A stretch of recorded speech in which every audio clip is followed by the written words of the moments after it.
గమనించే ఉంటారు. మొన్న తెలంగాణ ముఖ్యమంత్రి గారు రేవంత్ రెడ్డి గారు అసెంబ్లీలో మాట్లాడుతా తన పలుకుబడి వల్ల తాను పెట్టిన ఒత్తిడి వల్ల చంద్రబాబు నాయుడు గారు తలొగ్గి రాయలసీమ లిఫ్ట్ ఇరిగేషన్ ప్రాజెక్టును ఆపడం జరిగింది అని చెప్పుకున్నారు. ఆయన ఇంతవరకు ఇది బయట పెట్టలేదు, కానీ సందర్భం వచ్చింది కాబట్టి చెప్తున్నానని గర్వంగా చెప్పుకున్నారు.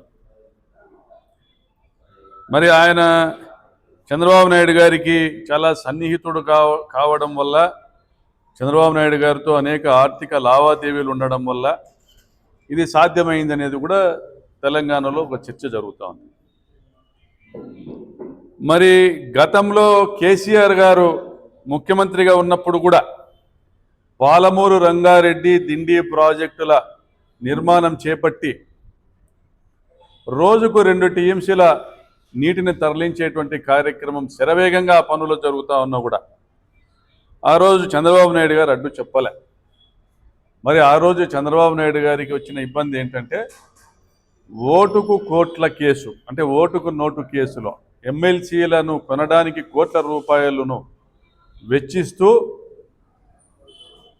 కెమెరా ముందు దొరికిపోవడంతో చంద్రబాబు గారి మీద కేసు నమోదు కావడంతో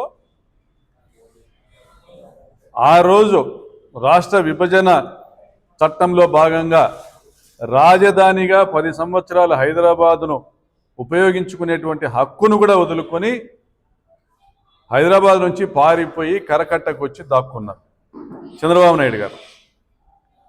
మరి ఈ 2 సందర్భాల్లోనూ కూడా మనం గమనించాల్సింది ఏంటంటే, తెలంగాణలో ఈయనకున్నటువంటి విస్తృతమైన వ్యాపారాల వల్ల, హైటెక్ సిటీ చుట్టుపక్కల ఉన్నటువంటి వేలాది ఎకరాల భూముల వల్ల, అంటే దాదాపుగా లక్షల కోట్ల విలువ చేసేటువంటి ఆస్తుల వల్ల, ఆయనకున్నటువంటి విస్తృతమైన వ్యాపారాల వల్ల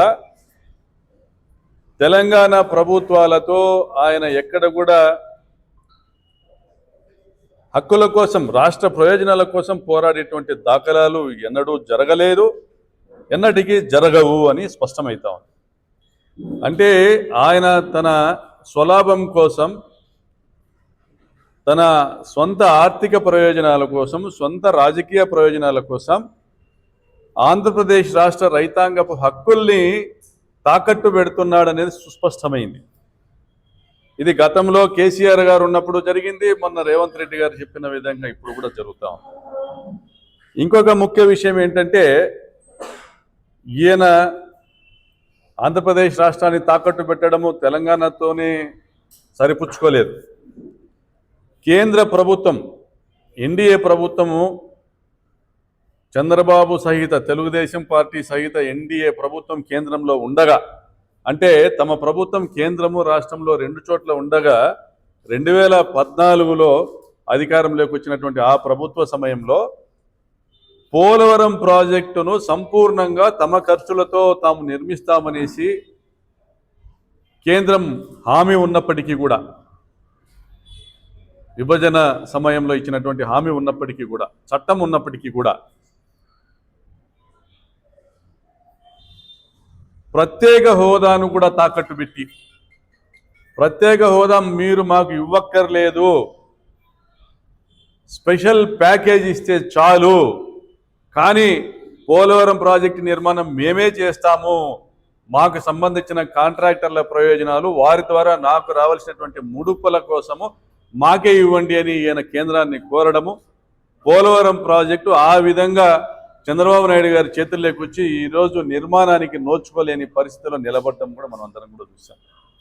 రాష్ట్రానికి హక్కుగా రావాల్సినటువంటి ప్రత్యేక హోదా కూడా చంద్రబాబు గారు తాకట్టు పెట్టడం మనం అందరం కూడా చూసాం. అంటే రాష్ట్ర ప్రయోజనాలను తాకట్టు పెట్టడంలో చంద్రబాబు నాయుడు గారు గత అనేక సందర్భాల్లో తనను తాను రుజువు చేసుకుంటూ వస్తూ ఉన్నారు.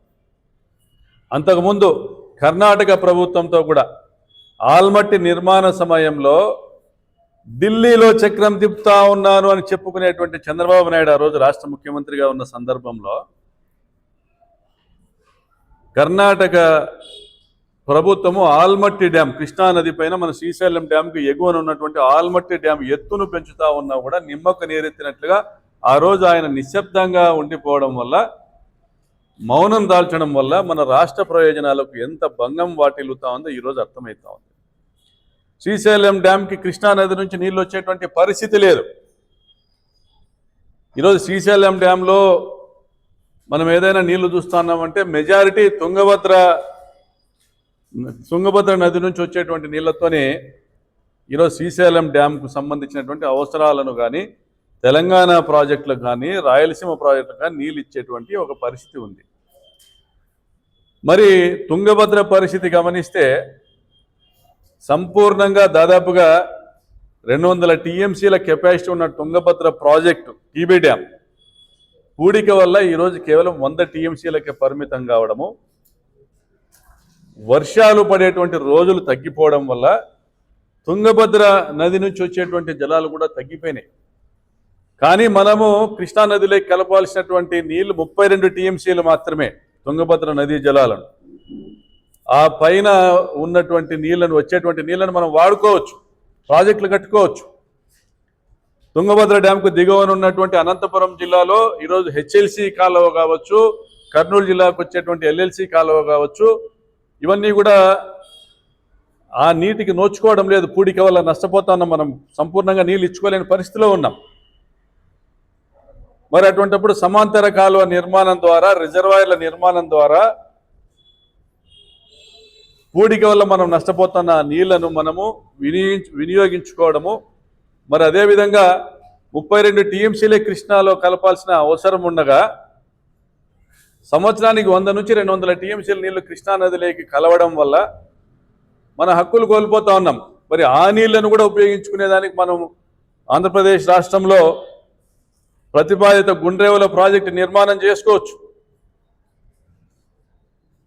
గుండ్రేవుల ప్రాజెక్టు నిర్మాణం చేసుకోవచ్చు. అదేవిధంగా అనంతపురం జిల్లాలో రిజర్వాయర్ల నిర్మాణం చేసుకోవచ్చు.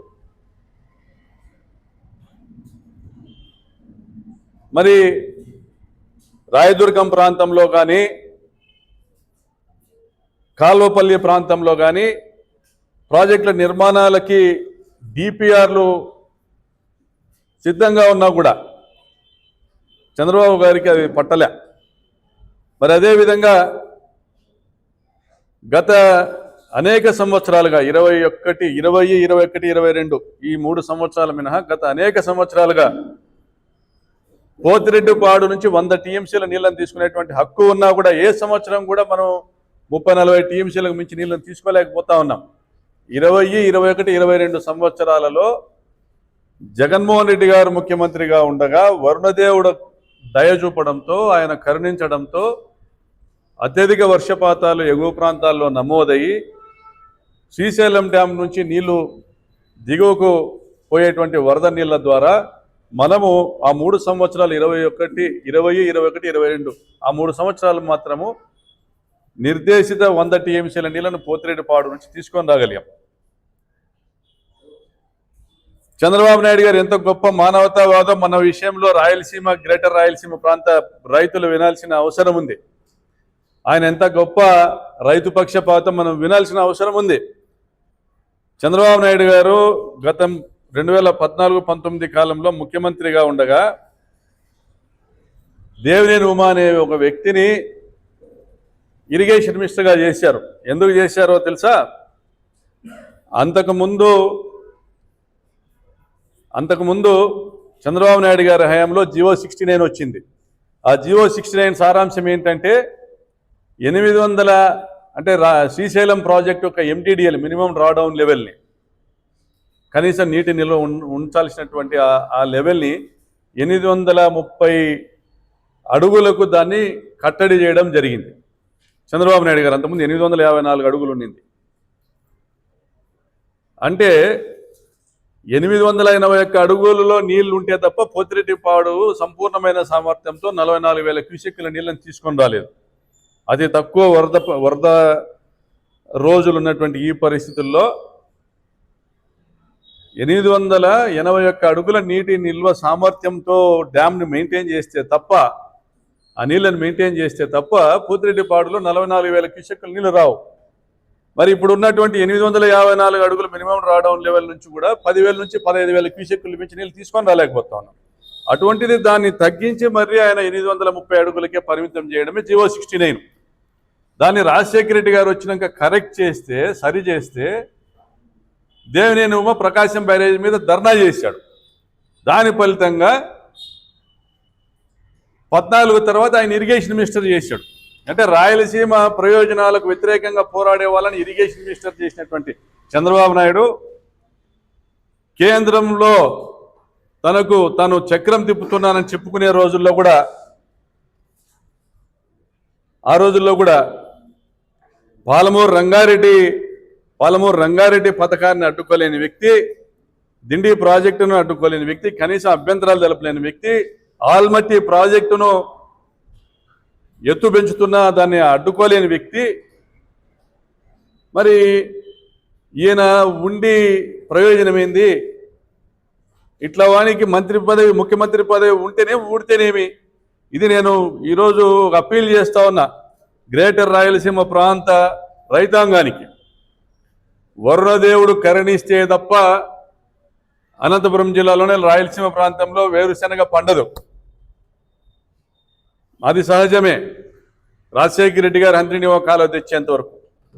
మరి వరుణదేవుడు కరుణిస్తే తప్ప ప్రాజెక్టుల నిర్మాణం అయి ఉన్నా కూడా పోతిరెడ్డిపాడు నుంచి తాము పూర్తి సామర్థ్యంలో నీళ్లు తీసుకోలేని పరిస్థితిలో ఉన్నామన్న విషయాన్ని మన రైతాంగం గమనించాలి. ప్రత్యేకించి కడప, కర్నూలు, చిత్తూరు, నెల్లూరు, ఒంగోలు, అనంతపురం ప్రాంత రైతులు గమనించాల్సిన పరిస్థితి ఉంది. మరి ఇటువంటి పరిస్థితుల్లో చంద్రబాబు నాయుడు గారి చర్యల్ని సంపూర్ణంగా ఖండిస్తా ఉన్నాం. రేవంత్ రెడ్డితో కుమ్మక్కై రాయలసీమ లిఫ్ట్ ఇరిగేషన్ ప్రాజెక్టును ఆపడాన్ని సంపూర్ణంగా ఖండిస్తా ఉన్నాం. రాయలసీమ ప్రాంత నెల్లూరు, ఒంగోలు జిల్లా రైతులు అందరూ కూడా ఉద్యమించాల్సిన అవసరం వచ్చింది. ఈ ప్రాంతంలో ఉన్న తెలుగుదేశం పార్టీ శాసనసభ్యులు రాజీనామా చేయాలని డిమాండ్ చేస్తా ఉన్నాం. మరి ముఖ్యంగా ఈ సందర్భంగా తెలియజెప్పాల్సిన పరిస్థితి ఏంటంటే, పోతిరెడ్డిపాడు హెడ్ రెగ్యులేటర్ సామర్థ్యాన్ని 44,000 క్యూసెక్కులకు పెంచిన రాజశేఖర రెడ్డి గారి ఆశయం నెరవేరాలన్నా, ఈ ప్రాంత ప్రయోజనాలు నెరవేరాలన్నా కూడా డ్యాంలో ఉన్నటువంటి సామర్థ్యము పూడిక వల్ల తగ్గిపోవడం వల్ల, మరియు తెలంగాణ విద్యుత్ అవసరాల కోసం 800 అడుగుల నుంచే 798 అడుగుల నుంచే నీళ్లను పంప్ చేసుకుంటా పవర్ ప్రాజెక్టుకు వాడుకుంటా కిందికి దిగువకు విడుదల చేస్తుండడం వల్ల, మరి అదేవిధంగా పాలమూరు రంగారెడ్డి పథకానికి 800 అడుగుల నుంచే నీళ్లను పంప్ చేస్తూ ఉండడం వల్ల 2 టీఎంసీలు ప్రతిరోజుకు మనము పోతిరెడ్డిపాడు దిగువన ఉన్నటువంటి సోమశిల డ్యాంకు కానీ, లేదా గండికోట కానీ, లేదా కర్నూలు, కడప, నెల్లూరు జిల్లాలో ఉన్నటువంటి సాగునీటి ప్రాజెక్టులు నిర్జీవమైపోతాయన్నటువంటి ఒక వాస్తవ పరిస్థితుల్ని గమనించి జగన్మోహన్ రెడ్డి గారు 800 అడుగుల నుంచే మనము కూడా ఒక 3 టీఎంసీల లిఫ్ట్ ఇరిగేషన్ స్కీమ్ ఏర్పాటు చేసుకొని పోతిరెడ్డిపాడుకు లిఫ్ట్ చేసుకోవాలనేటువంటి ఒక బృహత్ కార్యక్రమాన్ని మొదలుపెట్టి ఆయన శరవేగంగా పనులు చేస్తున్న సందర్భంలో ఇదే చంద్రబాబు నాయుడు గారు తమ తెలుగుదేశం పార్టీ కార్యకర్తల చేత, తెలంగాణకు సంబంధించిన వారి చేత ఎన్జీటీకి లేఖలు రాయించి, పిటిషన్లు పెట్టించి ఆ రోజుల్లో ప్రాజెక్టులను ఆపేటువంటి కుట్ర చేయడం జరిగింది. అయితే తాగునీటి అవసరాల దృష్ట్యా కొంత తగ్గించైనా కూడా మాకు అనుమతులు ఇమ్మనేసి ఎన్జీటీని రాష్ట్రము ఆ రోజు జగన్మోహన్ రెడ్డి గారి నాయకత్వంలో కోరడం జరిగింది. మరి మన దురదృష్టమో, మరి రేవంత్ రెడ్డి గారి అదృష్టమో, లేదా మరొకటో కానీ జగన్ గారు ఓడిపోవడము, మరి చంద్రబాబు నాయుడు గారు రావడము, మరి సంపూర్ణంగా ఎన్జీటీ దగ్గర కనీసం అప్పీల్ కూడా చేయకోకుండా ఈరోజు తెలంగాణ ప్రయోజనాలను, తెలంగాణలోని తన శిష్యుని ప్రయోజనాలను కాపాడుతా చంద్రబాబు నాయుడు గారు రాయలసీమ లిఫ్ట్ ఇరిగేషన్ స్కీమ్ని అటకెక్కించడాన్ని సంపూర్ణంగా అనంతపురం జిల్లా రైతాంగం తరఫున ఖండిస్తా ఉన్నాం. వైఎస్ఆర్ కాంగ్రెస్ పార్టీ దీన్ని ఖండిస్తూ ఉంది. మరి రాబోయే కాలంలోనైనా, ఇప్పుడైనా నువ్వు ఢిల్లీలో చక్రం తిప్పుతానో, తెలంగాణలో చక్రం తిప్పుతానో, నీ మిత్రులే కర్ణాటక, ఆంధ్రప్రదేశ్ రాష్ట్రాల్లో కూడా ముఖ్యమంత్రిగా ఉన్నారు. ఇప్పటికైనా కళ్ళు తెరచు చంద్రబాబు. అనంతపురం జిల్లా ప్రయోజనాలను నిజంగానే కాపాడాలని ఉంటే నువ్వు ఎలాగూ హంద్రీనీవా నుంచి నీళ్ళని చిత్తూరు వరకు తీసుకొని పోతా ఉన్నావు. కనీసం ఆ సోర్స్లో మనకు ఏదైనా సామర్థ్యం పెరగాలంటే తుంగభద్ర నుంచి సమాంతర కాలువ తీసుకొచ్చి హంద్రీనీవాకు లింక్ చేయాలని కోరుతా ఉన్నాం. అదేవిధంగా నువ్వు డిపిఆర్ చేపించినానని చెప్పుకుంటున్న గుండ్రేవుల ప్రాజెక్టును కూడా వెంటనే టేకప్ చేయాలి. అదేవిధంగా ఇప్పుడు కేంద్ర ప్రభుత్వము ఒక బ్రిడ్జిని నిర్మాణం చేస్తుంది, సమాంతర నేషనల్ హైవేని ఏర్పాటు చేస్తూ ఉంది హైదరాబాద్ నుంచి కర్నూలు జిల్లాకు. అది శ్రీశైలం డ్యాంకు ఎగువన ఒక బ్రిడ్జిని నిర్మాణం చేస్తూ ఉంది. అదే ప్రాంతంలోనే దాన్ని ఒక బ్రిడ్జ్ కమ్ బ్యారేజ్గా సిద్ధేశ్వరం అలుగు నిర్మాణం చేస్తే కనీసం ఈ పూడిక వల్ల జరుగుతున్న నష్టాన్ని కొంత నివారించవచ్చు. మనకు సిడబ్ల్యూసి ఇచ్చినటువంటి తీర్మానం ఉంది, ఏ డ్యామ్లలో అయినా పూడిక వల్ల సామర్థ్యం తగ్గిపోతే ఎగువన డ్యామ్లు నిర్మించుకోవచ్చు అనేసి. కాబట్టి మనం ఇప్పుడు 200 టీఎంసీల నీళ్లను కోల్పోతా ఉన్నాం. శ్రీశైలంలో పూడిక వల్ల కావచ్చు, అదేవిధంగా తుంగభద్రలో పూడిక వల్ల కావచ్చు. కాబట్టి ఆ మేరకు డ్యామ్ల నిర్మాణం జరగాలని డిమాండ్ చేస్తున్నాం. అదేవిధంగా శ్రీశైలం భద్రత దృష్ట్యా కూడా ఈ మధ్య అనేక మాధ్యమాల్లో చూస్తున్నాం, శ్రీశైలం డ్యాంకు ఏర్పడినటువంటి భద్రత లోపాలను కూడా మనం గమనించాలా. ఆ భద్రత దృష్ట్యా కూడా మరి పూడికను తీయలేనటువంటి పరిస్థితి కూడా మనం గమనించాలి. కాబట్టి ఎగువన సిద్ధేశ్వరం అలుగు గుండ్రేవుల ప్రాజెక్టు సమాంతర కాలువ నిర్మాణం కూడా పూర్తి చేయాలా. మీరు చక్రం తిప్పుతా ఉన్నారు, కేంద్రంలోనూ కూడా పక్కనున్న రాష్ట్రాల్లోనూ మీరు ఆ చక్రం తిప్పుతా ఉండి తీసుకొచ్చిన 3 లక్షల కోట్ల అప్పులు కూడా సంవత్సరన్నర కాలంలో తీసుకొచ్చిన 3 లక్షల కోట్లు కూడా అమరావతిలో పెట్టి మా అందరి నడ్డి విరిచే బదులు మా మీద కూడా దయచేసి చంద్రబాబు నాయుడు గారు గ్రేటర్ రాయలసీమ ప్రాంతంలోని ఈ 6 జిల్లాల మీద కూడా దయ చూపి ఇరిగేషన్ ప్రాజెక్టులకు నిధులు కేటాయించి మేము కోరిన ఈ ప్రాజెక్టుల నిర్మాణం చేయవలసిందిగా విజ్ఞప్తి చేస్తూ మరొకసారి ఈ చర్యలను చంద్రబాబు యొక్క మోసపూరితమైన విధానాల్ని ఈ రాయలసీమ ప్రాంత ప్రయోజనాలకు వ్యతిరేకంగా పనిచేసేటువంటి కుట్రలను కూడా ఖండిస్తున్నాము.